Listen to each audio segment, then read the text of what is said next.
Line Arabian dates. இப்போ அது line லயனா டே. இது தரும் ஆரோக்கியம் இயற்கையானது. லயன் லயனா பிரீமியம் டேட்ஸ். எந்த சமையலும் ருசி தேடும் ரகசியம். 20 ரூபாய். குக்கர் விசில மறந்து உணவு வீணாகி போச்சா? இனி அந்த கவலையே வேண்டாம். வழங்குகிறோம் உலகின் முதல் விசில் கவுண்டர் குக்கர், புதிய அல்ட்ரா குரோனோ. அல்ட்ரா என்றால் ஆரோக்கியம். வணக்கம். செய்தி சுருக்கம். எதிர்க்கட்சிகள் அமளியால் 3வது நாளாக பார்லி முடக்கம். பார்லிமென்ட் மழைக்கால கூட்டத்தொடர் 20ஆம் தேதி துவங்கியது. கூட்டத்தொடரின் முதல் நாளிலேயே நீட் வினாத்தாள் கசிவு, அயோத்தி ராமர் கோயில் நன்கொடை முறைகேடு, மேகதாது அணை விவகாரம் குறித்து விவாதிக்க வேண்டும் என எதிர்க்கட்சிகள் வலியுறுத்தின. காங்கிரஸ், சமாஜ்வாதி, திமுக எம்பிக்களின் தொடர் அமளியால் தொடர்ந்து 2 நாட்களாக பார்லிமென்ட் ஒத்திவைக்கப்பட்டது. நீட் தேர்வில் முறைகேடு நடப்பதாக கூறி மத்திய அரசை கண்டித்து கரப்பான்பூச்சி ஜனதா கட்சி இயக்கத்தினர் டெல்லியில் போராட்டத்தில் ஈடுபட்டனர். அவர்கள் மீதான தடியடியை கண்டித்து லோக்சபா எதிர்க்கட்சித் தலைவர் ராகுல் போராட்டம் நடத்தினார். பிரதமர் வீட்டை முற்றுகையிட முயன்ற எம்பிக்கள் சிலர் நேற்று கைதாகி விடுதலையாகினர். இந்நிலையில் போராட்டக்காரர்கள் எதிர்க்கட்சித் தலைவர்கள் மீதான போலீஸ் நடவடிக்கைக்கு எதிர்ப்பு தெரிவித்து காங்கிரஸ், சமாஜ்வாதி உள்ளிட்ட எதிர்க்கட்சி எம்பிக்கள் இன்று கருப்பு சட்டை அணிந்து பார்லி வளாகத்தில் ஆர்ப்பாட்டத்தில் ஈடுபட்டனர். லோக்சபா, ராஜ்யசபாவில் எதிர்க்கட்சி எம்பிக்கள் அமளியில் ஈடுபட்டதால் இரு சபைகளும் முதலில் பகல் 12 மணி வரையும் பின் மதியம் 2 மணி வரையும் ஒத்திவைக்கப்பட்டன. இதனால் தொடர்ந்து 3வது நாளாக பார்லிமென்ட் நடவடிக்கைகள் முடங்கின. தலைப்பு செய்திக்காக குழப்பம் ஏற்படுத்துவதா? ராகுல் செயலுக்கு அமைச்சர் கண்டனம். நீட் வினாத்தாள் கசிந்ததை கண்டித்து டெல்லியில் கரப்பான்பூச்சி ஜனதா கட்சி இயக்கத்தைச் சேர்ந்தோர் போராட்டத்தில் ஈடுபட்டனர். பார்லிமெண்ட் நோக்கி பேரணி சென்ற போராட்டக்காரர்கள் மீது தடியடி, கண்ணீர் புகை கொண்டு வீசிய போலீசார் அவர்களை கலைந்து செல்ல வைத்தனர். போலீசாரின் செயலை கண்டித்து பிரதமர் மோடி இல்லத்தை முற்றுகையிட முயன்ற காங்கிரஸ் எம்பிக்கள் ராகுல், பிரியங்கா, சமாஜ்வாதி தலைவர் அகிலேஷ் உள்ளிட்டோர் கைது செய்யப்பட்டனர். இந்த போராட்டம் குறித்து கல்வி அமைச்சர் தர்மேந்திர பிரதான் அறிக்கை வெளியிட்டுள்ளார். லோக்சபா எதிர்க்கட்சித் தலைவர் ராகுல் மற்றும் காங்கிரசார் பார்லிமென்ட்டில் குழப்பத்தை ஏற்படுத்த மாணவர்களை அரசியல் கருவிகளாக பயன்படுத்துகின்றனர். பொதுமக்களுக்கு இடையூறு ஏற்படுத்தியதோடு பாதுகாப்பு விதிகளையும் மீறியுள்ளனர். காங்கிரஸ் கட்சி ஜனநாயக ரீதியிலான விவாதத்துக்கு பதிலாக அரசியல் நாடகத்தை தேர்ந்தெடுத்துள்ளது. இதுகுறித்து பார்லிமென்ட்டில் விவாதிக்க அரசு தயார். தலைப்பு செய்திகளுக்காக குழப்பத்தை ஏற்படுத்துவதை காங்கிரசின் வாடிக்கை. நீட் தேர்வு குறித்தும் அதில் உள்ள சிக்கல் பற்றியும் விவாதிக்க அரசு தயார் என அந்த அறிக்கையில் கூறியுள்ளார். பழனி நில மோசடி வழக்கு, அதிமுக ஆர்ப்பாட்டம் அறிவிப்பு. பழனி கோவில் நில மோசடி வழக்கை சிபிஐக்கு மாற்ற கோரி அதிமுக சார்பில் 25ஆம் தேதி பழனியில் ஆர்ப்பாட்டம் நடத்தப்படும் என அக்கட்சியின் பொதுச் செயலாளர் பழனிசாமி அறிவித்துள்ளார்.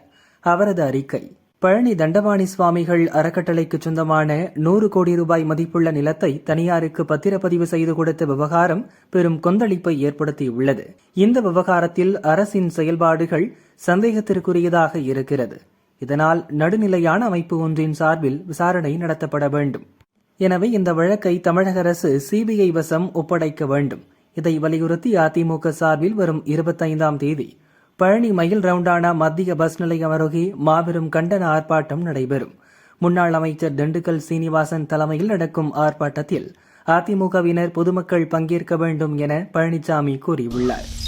வாஸ்துவே சரியில்லை, எல்லாத்தையும் மாத்துங்க. கோட்டையில் நடக்கும் அதிரடி மாற்றம். தமிழக அமைச்சர்களுக்கு கோட்டை கட்டடத்தில் அறைகள் ஒதுக்கப்பட்டுள்ளன.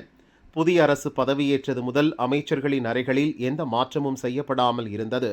இந்நிலையில் அறநிலையத்துறை, கால்நடை பராமரிப்பு, வணிக வரி மற்றும் பத்திரப்பதிவு, வீட்டு வசதி, சுற்றுலாத்துறை உள்ளிட்ட பல அமைச்சர்களின் அறைகளில் புனரமைப்பு பணிகள் துவங்கியுள்ளன. பழைய சோஃபா, சேர்கள் அகற்றப்பட்டு புதிய மின்விசிறி, ஏசி பொருத்தப்படுகிறது. அத்துடன் சில முக்கிய மாற்றங்களும் செய்யப்படுகின்றன. இது குறித்து தலைமை செயலக ஊழியர்கள் கூறியதாவது: தாவிக அமைச்சர்கள் பலரும் அடுத்தடுத்து சர்ச்சையில் சிக்கி வருகின்றனர். இதற்கு அவர்களின் அறைகள் வாஸ்துப்படி சரியில்லாமல் இருப்பதாக முதல்வரின் ஆஸ்தான ஜோதிடர் கூறியுள்ளார். அடுத்த 5 ஆண்டுகளுக்கு தாவிக ஆட்சிக்கு எந்த ஆபத்தும் வராமல் இருக்கவும், அமைச்சர்கள் கெட்ட பெயர் எடுக்காமல் இருக்கவும் வாஸ்துப்படி அறைகள் புனரமைக்கப்படுவதாக கூறப்படுகிறது. விரைவில் அனைத்து அமைச்சர்களின் அறைகளும் வாஸ்துப்படி மாற்றப்படும் எனவும் தகவல் வெளியாகியுள்ளது என்றனர். தெருநாய் தொல்லை இன்னும் ஓயவில்லை. அரசு நடவடிக்கையில் ஹைகோர்ட் அதிருப்தி. தெருநாய்களிடமிருந்து மக்களை பாதுகாப்பது தொடர்பான வழக்கை விசாரித்த சுப்ரீம் கோர்ட் கல்வி நிறுவனங்கள், மருத்துவமனைகள், பஸ், ரயில் நிலையங்களில் சுற்றித் திரியும் தெருநாய்களை அப்புறப்படுத்த அரசு நடவடிக்கை எடுக்க வேண்டும் என உத்தரவிட்டது. இந்த உத்தரவை அமல்படுத்தும் வகையில் அனைத்து உயர்நீதிமன்றங்களும் தாமாக முன்வந்து வழக்குகளை விசாரித்து கண்காணிக்கவும் உத்தரவிட்டிருந்தது. இது தொடர்பாக எடுக்கப்பட்ட நடவடிக்கை குறித்து தமிழகம், புதுச்சேரி அரசுகள் அறிக்கை தாக்கல் செய்யும்படி தமிழகம், புதுச்சேரி அரசுகளுக்கு சென்னை ஹைகோர்ட் உத்தரவிட்டிருந்தது. இந்த வழக்கு தலைமை நீதிபதி தர்மாதிகாரி தலைமையிலான அமர்வு முன் நேற்று மீண்டும் விசாரணைக்கு வந்தது. தமிழக அரசு சார்பில் அறிக்கை தயாராக உள்ளது, 1 வாரத்திற்குள் அறிக்கையை தாக்கல் செய்கிறோம் என கூறப்பட்டது. அப்போது பேசிய நீதிபதிகள், ஹைகோர்ட் வளாகத்திற்குள்ளேயே திருநாய்கள் தொல்லை அதிகமாக உள்ளது. இந்த விவகாரத்தில் என்ன நடவடிக்கை எடுக்கப்பட்டது? அரசின் அறிக்கையில் வேண்டுமானால் நடவடிக்கை எடுத்ததாக குறிப்பிடலாம், ஆனால் நேரில் அப்படி எதுவும் தெரியவில்லை என அதிருப்தி தெரிவித்தனர். தொடர்ந்து வழக்கின் அடுத்த விசாரணை ஜூலை 30ஆம் தேதிக்கு ஒத்திவைக்கப்பட்டது. சபரிவர்மன் கொலை வழக்கு சிபிசிஐடிக்கு மாற்றம். கன்னியாகுமரி மாவட்டம் ஈத்தங்காடு கிராமத்தைச் சேர்ந்தவர் சபரிவர்மன். பெட்டிக்கடை நடத்தி வந்த இவர் புகையிலை பொருட்கள் வைத்திருந்ததாக கைது செய்யப்பட்டார். நாகர்கோவில் மாவட்ட சிறையில் அடைக்கப்பட்ட இவர் கடந்த 13ஆம் தேதி கைதிகள் மற்றும் வார்டன்கள் தாக்கியதில் இறந்தார். இது பற்றி நேசமணி நகர் போலீசார் வழக்கு பதிந்து சிறை வார்டன் ஜெகன், தலைமை வார்டன் சுரேஷ், காவலர் சிவக்குமார் ஆகிய 3 பேரை கைது செய்து சிறையில் அடைத்தனர். அத்துடன் சஸ்பெண்டும் செய்யப்பட்டனர். 8 கைதிகள் மீது கொலை வழக்கு பதிவு செய்யப்பட்டு பாளையங்கோட்டை சிறையில் அடைக்கப்பட்டனர்.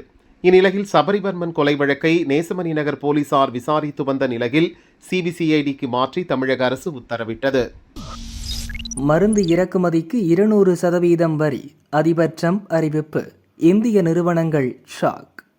வெளிநாடுகளிலிருந்து அமெரிக்காவுக்கு இறக்குமதி செய்யப்படும் ஜெனரிக் மருந்துகளுக்கு அதிக வரி விதிக்கும் திட்டத்தை அந்நாட்டு அதிபர் ட்ரம்ப் அறிவித்துள்ளார். அதன்படி ஆகஸ்ட் 1 முதல் அடுத்த 2 ஆண்டுகளுக்கு அனைத்து ஜெனரிக் மருந்துகளுக்கும் சுங்க வரி உள்பட எந்தவிதமான வரிகளும் விதிக்கப்படாது. 2028 ஆகஸ்ட் 1 முதல் அடுத்த ஓராண்டுக்கு இந்த மருந்துகளின் மீது 100% இறக்குமதி வரி விதிக்கப்படும். 2029 ஆகஸ்ட் 1 முதல் வரி விதிப்பு 200% உயர்த்தப்படும். அமெரிக்காவில் ஜெனரிக் மருந்துகளின் உற்பத்தியை மீண்டும் கொண்டு வருவதற்காகவே இந்த நடவடிக்கை எடுக்கப்பட்டுள்ளதாக அதிபர் ட்ரம்ப் கூறியுள்ளார். 2 ஆண்டு அவகாசத்திற்குள் அமெரிக்காவில் தொழிற்சாலைகளையும் உபகரணங்களையும் நிறுவத் தவறும் மருந்து நிறுவனங்களுக்கு அபராதம் விதிக்கப்படும்.